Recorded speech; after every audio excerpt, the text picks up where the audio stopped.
Don't.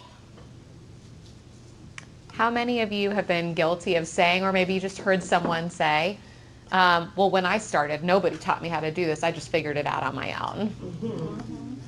I've suggested people watch the tidbit videos. Oh, you should just keep up with the tidbits, and maybe that's okay. Yeah, which can be helpful. That can be a tool. Yeah. But if we're just attacking from one, right, then we're less likely to be successful. Yeah, I think that gives us an excuse to not do the skill building with people that sometimes we feel like we need to do.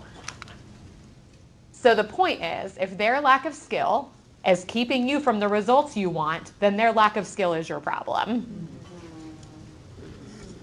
I don't like that one. I'm going to let that dartboard sit with you for a second because I feel like that just got some people in the room. Yeah. You're right. So skill building. We often think about it with kids and with students, right? Real quick, let's do a quick, you want me to go back? Yeah. Go ahead. Take that picture, Chantel. Go ahead. I see everybody pulling out your phones. Yep. Hit me in one. Resonating with your values right now. When we want students to learn a new skill and instruction, what are some of the things that we do as educators? We scaffold, we model. We do a model for them. We scaffold up. We give them maybe bite-sized chunks at a time. We re-teach the thing. We don't just do it one time and then expect them to get it. What else? We assess. After the reteach. We assess with something measurable to see if they learn the skill. What else? We practice. We have them practice. We practice with them. Anything else? Take a moment to talk at your tables and do an honest reflection on, because we do those things because that's good learning behavior, not just because they're kids, right? That's how people learn. We know that. That's research-based. What's different when it comes to the adults you work with? How do we train and skill build differently with adults than we do with students? And should we do it differently? Go ahead and have that conversation at your tables. The principle, learning is not enough. The most effective leaders invest significantly in deliberate practice. Okay, source 1 and 2. Flip to page 32 and 33. I'm going to show you where this is as a resource, but then I'm going to point you to me and Leah and I, our supplement that we created. So 32 and 33. This is source 1. It says personal motivation, and it's got all of these different ideas for strategies. If you know that number 1 is an issue with somebody, here are some things you can do to help. Take a field trip, tell meaningful stories. And in this real life box, it gives an example of a hospital who did this, a workplace that did this, an organization that did this. And I think these are great and very cool to read. We wanted to make something that was directly relevant to your life. So Leah and I used those same terms, take them on a field trip, tell meaningful stories, and we gave you this. So everybody take a look at this packet. So if you see source 1 on page 1, we basically took the bolded words from here and made them education strategies that you can use. What I want you to do in the next few minutes is use your education packet that Leah and I just gave you, scan through source 1, and then flip it over. The back page is source 2 in your packet. So source 1, page 1, flip it over for source 2. I want you to either underline, star, do something, annotate, kind of mark the ones that seem most relevant or interesting to you. That could be very helpful in your practice. So just source 1 and source 2. Take a few minutes. How do these two tie in this video? 1 and 2. The motivation went up when the ability went up. Mm-hmm. Somebody add on to what Madeline said. She knew she could do the 20. Mm-hmm. So she was thinking about that. She's like, oh, I could do the 20. It's just a little more. So it's like building on what she already has done. Yep. When she realized she could do it, then she wanted to do more. She wanted to go beyond what she had just done. Yeah. When she realized. What was she feeling at the beginning, like when she's at the top? Anxiety. Anxiety, fear, nervousness, right? Was she enjoying it in that moment, right? Impacting her motivation. And then when she knew she could do it, did that change how she was feeling about it? Absolutely. What is the takeaway for us with the teachers that we work with in thinking about these two things? Try it. Sorry. Go ahead, Karen. No, just tying into something I read in here, Yeah. where about just trying it, you don't have to be the best at it right away. Mm-hmm. Just jump in. Yeah. They're not gonna want to do it as much if they feel like they can't do it. Yeah. So when you let them know they can do it, they will want to try to do it. Yeah. Me not wanting to do that might be me masking right now that I'm not comfortable doing it. And then when I get comfortable doing it, I can actually enjoy it. Right. Yeah. And I also thought So instead of saying that to a teacher, what is the vital behavior? What's the word we should start with? When this happens, what are they going to do that's specific, measurable, and repeatable? We are going to number off, and you guys are going to work in 3 groups to kind of come up with this together at the anchor chart. And we'll bring some markers around. So you guys are going to, at your first station, wherever you end up first, you are going to write down what your team thinks the vital behavior is there. And then we're going to rotate, and the other 2 rotations are going to give some feedback. 2 and 1. I love the conversations that I heard at all 3 stations. And I will say, I think there is some great room for feedback on all 3 of these as well. So I'm super excited about this. We're about to rotate to the next station. You're going to take your team's marker, and anything that is not specific, measurable, achievable, if you look at a word and you're like, what's the behavior I'm supposed to do with that word, then give them some feedback on it. You guys are going to go to student engagement. This team right here, you guys are going to come over here. You guys will move to this station. Go ahead and rotate. You're about to head back to your original station. I want you to take a second right now to resist the urge to defend your original work. Resist it. You're going to want to defend what you did instead of taking a moment to just say, okay, heard. I can read this feedback. I can ingest it. I can say, maybe I would do this, maybe I wouldn't do this one, and that's okay. We can say some of this feedback would be really great, some of it, like, I might not do myself. But resist the urge to dig in and defend. Go ahead and rotate back to your station. I'll set a timer, read what the other teams wrote. Time narrowing down to that.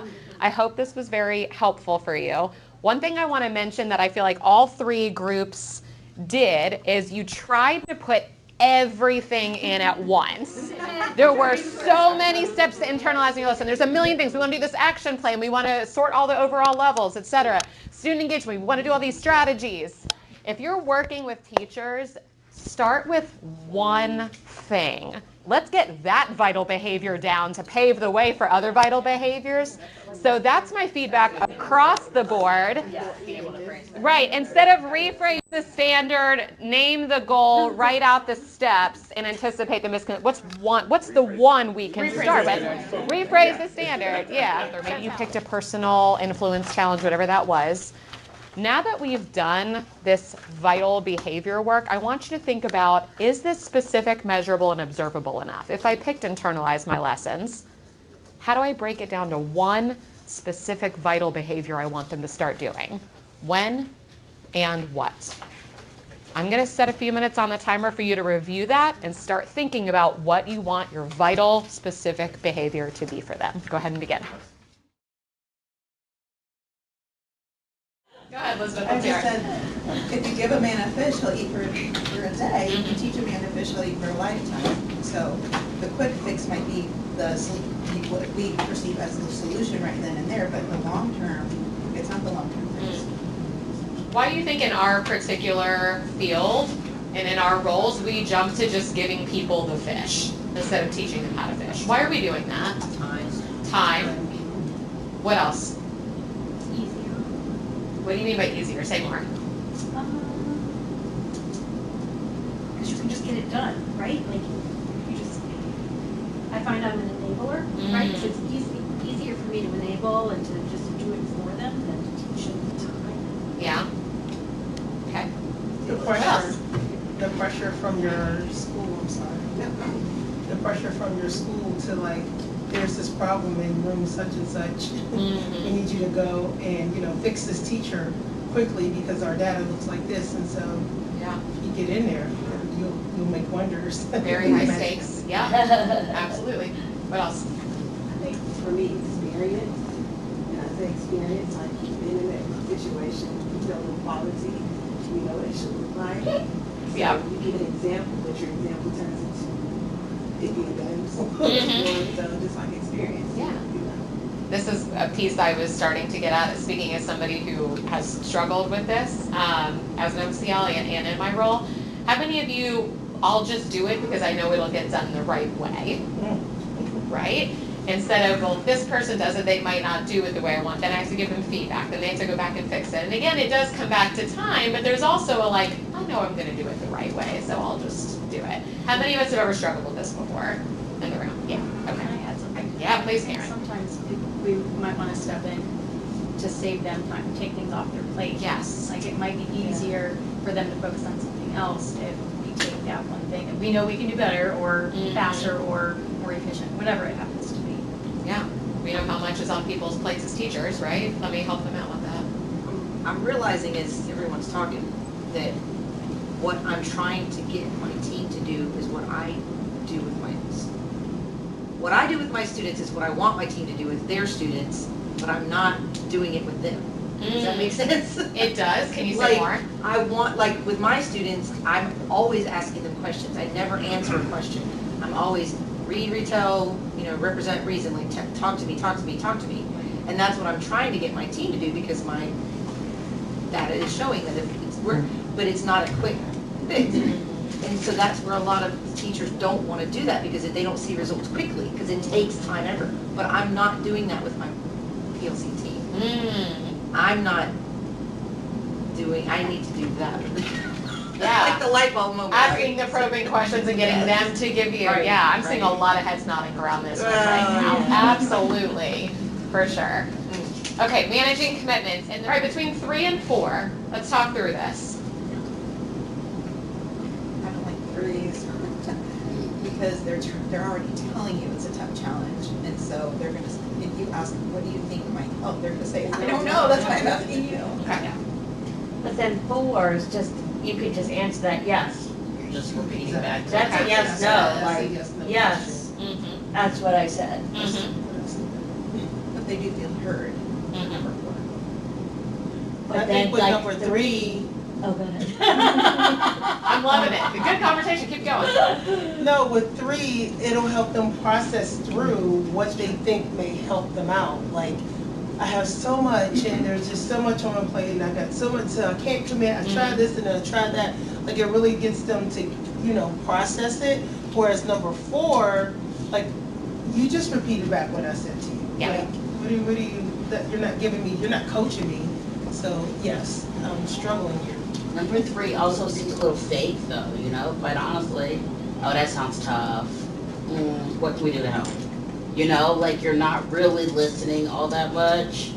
But I do like the aspect of what do you think might help. I do like that question, but It is. yeah, that first part. Your of it. delivery Could there. you say this? I Could you agree. say this in your own words, but say the same content genuinely? Yes. Yes. Yeah. Okay. Yes.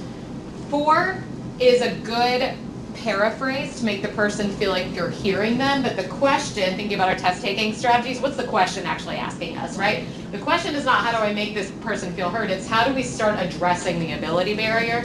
So again, this person's just gonna answer, yes, that's what I'm struggling with, and then where do you go?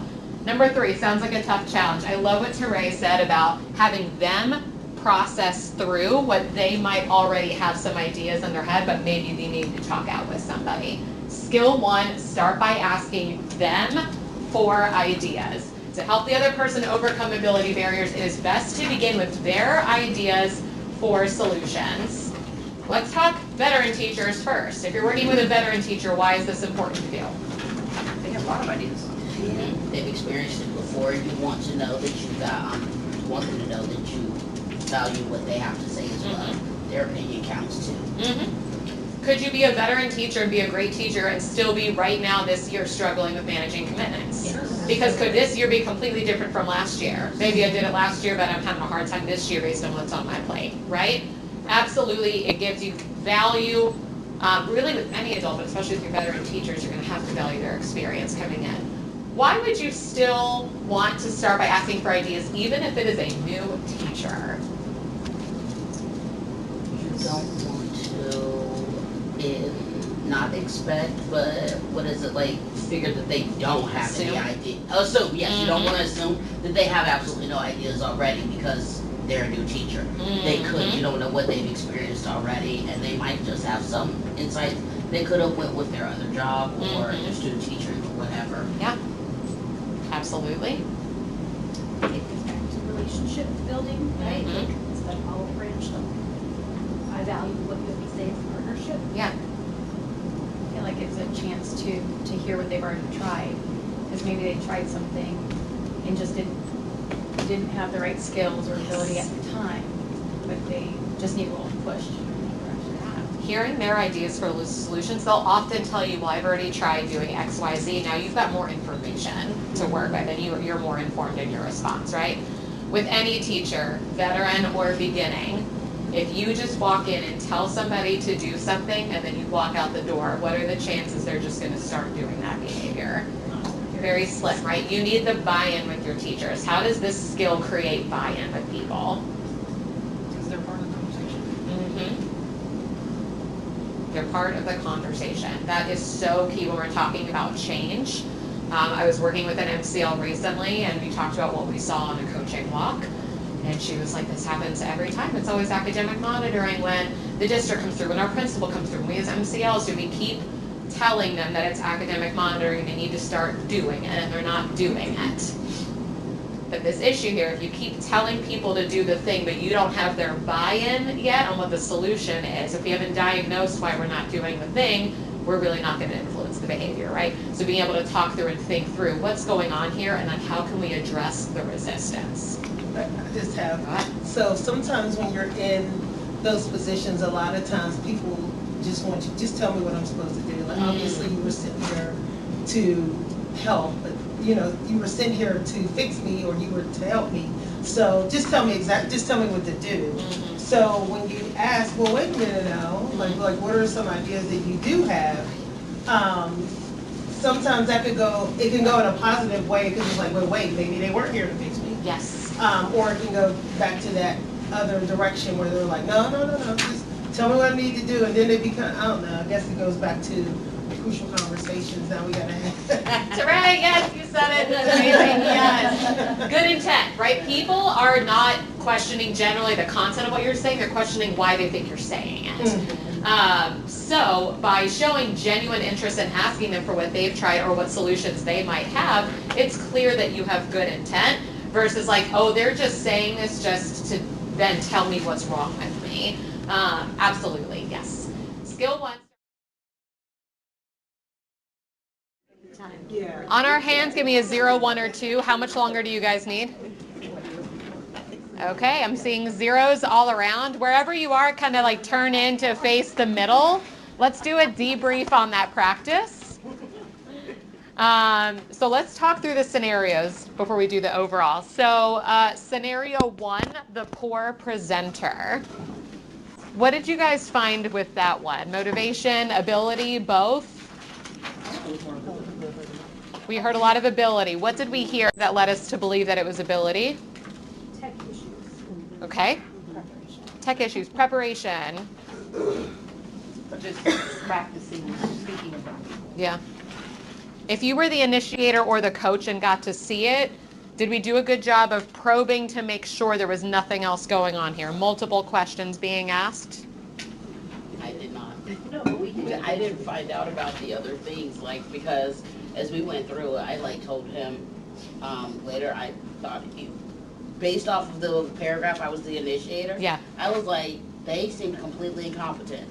They didn't know what they were doing, nothing. And they were like, okay, but you didn't hear about the computer issues and why he had this and that. I was like, no, it wasn't addressed. No, I was withholding information. Yes, they were like, Jason was intentionally being withholding, like, yes. should I know? Tell me, what's going on? I was Yeah. But she did ask, like, were there any barriers? And all he said was, oh, I had computer issues, but he didn't really explain. Right. So, like, I would say, like, well, what computer issues? And I saw the computer Yes. issues. They didn't display the first time, had misspelled words, they were missing, and I was like, you don't know what he's doing. Right. I didn't know that it was because I had to go back and read his part to find out. Yes, because But yes. computer issues, like sometimes we jump to tools, but maybe nothing's really wrong with the tool. Maybe the person doesn't know how to operate the thing, right? So we got to ask more questions. People tend to mask, they hide sometimes the things they don't know. So really important to keep asking questions. Thank you for sharing that, Al. Great insight. In terms of some solutions, because this was a lot of ability, we should have brainstormed some solutions with the person, asked them for ideas. What were ideas that you guys came up with together? Oh, sorry. Yeah, that's what we said too. Practicing the presentation. Yeah, absolutely. So maybe some deliberate rehearsal with some help from you as the coach, hitting on 2 and 4. What else? Yeah, we said walking through the slides together, making sure that all of them were there and the words were spelled correctly and things like that, but yeah. Absolutely. Yeah. Being able to present without any computer at all. So if your computer were to completely shut down, how would you still present? Yes. If the structure goes down, how do we support for that contingency plan? Yes. Awesome answer. Great job. And which this wouldn't really relate to that, but for us, like, I always share my slides with someone else in case my laptop breaks or mine, you know what I'm saying? Like, oh, somebody else has it. Yeah. And people don't know those like tips and tricks of the trade until we impart that information on them, right? All right, you guys professionals now? You ready to put this into practice? Perfect timing. All right, so we are going to get a chance to watch videos of people having really poor crucial conversations, and you guys are going to get to pick out what are these people doing wrong here. If I was leading that crucial conversation, it'd be perfect, and here's all the ways I would do it. No, but you will see, you'll see in these videos that the 5 skills, you should find evidence of most, if not all of these skills gone wrong. Feel free to take some notes. There's not necessarily like a place in your guidebook for it. So if you brought a separate notebook or if just in the margin at the bottom of one of these pages. Did we hear Jericho like trying at some crucial conversation skills and failing pretty miserably? What are some things, actually let's do table talk for the first one because I feel like that was a lot to unpack. What did you hear? But what I want you to link it to is which of the 5 skills you guys just talked about does that relate to? And we'll try to hone in on those. Take a few minutes to chat at your table.